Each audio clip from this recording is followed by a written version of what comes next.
सो hi everyone, यहाँ पे हमारे सामने क्वेश्चन दिया हुआ है, बेहद ही खतरनाक सा। लैंग्वेज इस क्वेश्चन की इतनी खतरनाक है कि बच्चे देखते ही छोड़ देते हैं।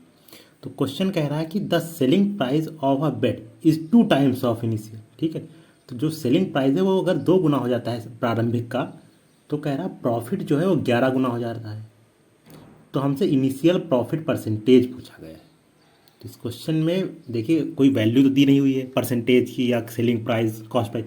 तो बच्चे इस क्वेश्चन को छोड़ देते हैं। तो मैं यहाँ पे आपको बताता हूँ कि इस क्वेश्चन को आप सबसे आसान तरीके से कैसे कर सकते हैं। ठीक है, तो हम देखते हैं कॉस्ट प्राइस। हम लोग सबसे पहले कॉस्ट प्राइस हम लोग यहाँ पे एज्यूम करते हैं, मान लेते हैं। ठीक है, कॉस्ट प्राइस मान लेते हैं सी। ठीक है, तो सेलिंग प्राइस इनिशियल बात कर रहे हैं अभी हम लोग। सेलिंग प्राइस ये 1 मतलब इनिशियल है अभी पहले का। सेलिंग प्राइस हम लोग मान लेते हैं एस। ठीक है, अब प्रॉफिट, इनिशियल प्रॉफिट, पहले प्रॉफिट क्या था? तो प्रॉफिट क्या होता है? प्रॉफिट आप लोगों ने पढ़ा ही होगा, सेलिंग प्राइस माइनस कॉस्ट। कितने में बेचा, कितने में खरीदा, इसका जो गैप है वही हमारा हो जाएगा प्रॉफिट। तो S minus C, selling price minus cost price. S minus C हमारा प्रॉफिट होगा। ये लेकिन कब है? ये P1 है, ये इनिशियल प्रॉफिट की बात कर रहा हूँ जब। लेकिन अब जो कंडीशन दी हुई है, अब हम क्वेश्चन पे आते हैं। कंडीशन कह रहा है कि if the selling price of a bed is 2 times of initial. ठीक है, तो अब कॉस्ट प्राइस देखिए अगेन CP2। अब बात की बात है, कॉस्ट प्राइस तो उतना ही, क्योंकि कॉस्ट प्राइस के बारे में तो कोई बात ही नहीं की। कॉस्ट प्राइस तो उतना ही है, लेकिन सेलिंग प्राइस 2 गुना हो गया है। तो selling price SP2, selling price 2 मतलब बाद में कितना, 2 गुना। पहले एस था तो अब कितना 2 गुना हो जाएगा, 2S। और प्रॉफिट P2, प्रॉफिट कितना हो जाएगा? प्रॉफिट लिखा है 11 गुना हो जा रहा है पहले का, 11 टाइम्स ऑफ P1। पहले P1 था तो 11 टाइम्स ऑफ P1।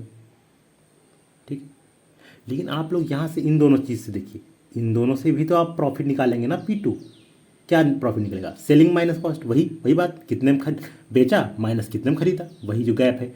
तो यहाँ पे, यहाँ से प्रॉफिट कितना आएगा, 2S माइनस सी। अब देखिए बस आपको इन दोनों चीज़ को इक्वल कर देना है, आपका क्वेश्चन खत्म हो जाएगा। क्योंकि ये भी P2 ये भी P2, इनको इक्वल करेंगे, 2S माइनस सी, 11P1। अब देखिए 11P1 है यहाँ पे। ठीक है, P1 की वैल्यू क्या है, S माइनस सी, वैल्यू रख दीजिए आप P1 की जगह S माइनस सी। अब इसको बस सॉल्व करना है, मैं सॉल्व करके दिखा देता हूँ, वरना आप लोग कहेंगे सॉल्व नहीं किया। तो यहाँ देखिए 11S हो जाएगा माइनस 11C हो जाएगा। अब इसको आप देखिए 2S को उधर ले जाएंगे, 11C को इधर ले जाएंगे, तो हो जाएगा 10C इक्वल टू हो जाएगा इधर 9S। अब S को इधर ले जाएंगे तो कॉस्ट अपॉन सेलिंग हो जाएगा, और ये 9/10 हो जाएगा। 10 को उधर ले जाएंगे तो यहाँ से आप क्या देख रहे हैं, कॉस्ट हमारी 9 है, सेलिंग 10 है, गैप कितना है 1 का। ये गैप क्या होता है, प्रॉफिट। यही तो प्रॉफिट है कि कॉस्ट इतनी थी 9 थी, सेलिंग 10 है, प्रॉफिट 1 है। तो प्रॉफिट परसेंटेज, भी परसेंटेज ही निकालना है हमें। तो प्रॉफिट तो आ गया 1 का, क्योंकि 1 का गैप है। कॉस्ट कितनी थी 9 कॉस्ट से ही हमारा प्रॉफिट परसेंटेज निकलेगा 9, और इसको परसेंटेज में इंटू 100। तो यहाँ से हमारा 100/9 परसेंटेज आ गया। ये जो भी हमारा पहला ऑप्शन सही हो जाएगा। अब मैं आपको दोबारा से समझा देता हूँ, अगर आपको समझ आ गया तो आप लोग वीडियो स्किप कर सकते हैं आगे। जिनको नहीं आया वो एक बार देख लें। कॉस्ट प्राइस हमारा इनिशियल हमने यहाँ पे माना है, कॉस्ट प्राइस इनिशियल C मान लिया। सेलिंग प्राइस हमने S मान लिया। प्रॉफिट क्या होता है, सेलिंग माइनस कॉस्ट, तो S माइनस C हो गया। लेकिन अब हम लोग क्वेश्चन पे आते हैं। क्वेश्चन क्या कह रहा है कि क्वेश्चन कॉस्ट के बारे में कुछ नहीं कह रहा, तो कॉस्ट हम लोग सेम रखेंगे। लेकिन कह रहा है सेलिंग प्राइस को 2 गुना कर दो, तो हम लोगों ने 2S कर दिया। प्रॉफिट 11 गुना कर दो, हम लोगों ने 11 गुना कर दिया यहाँ पे।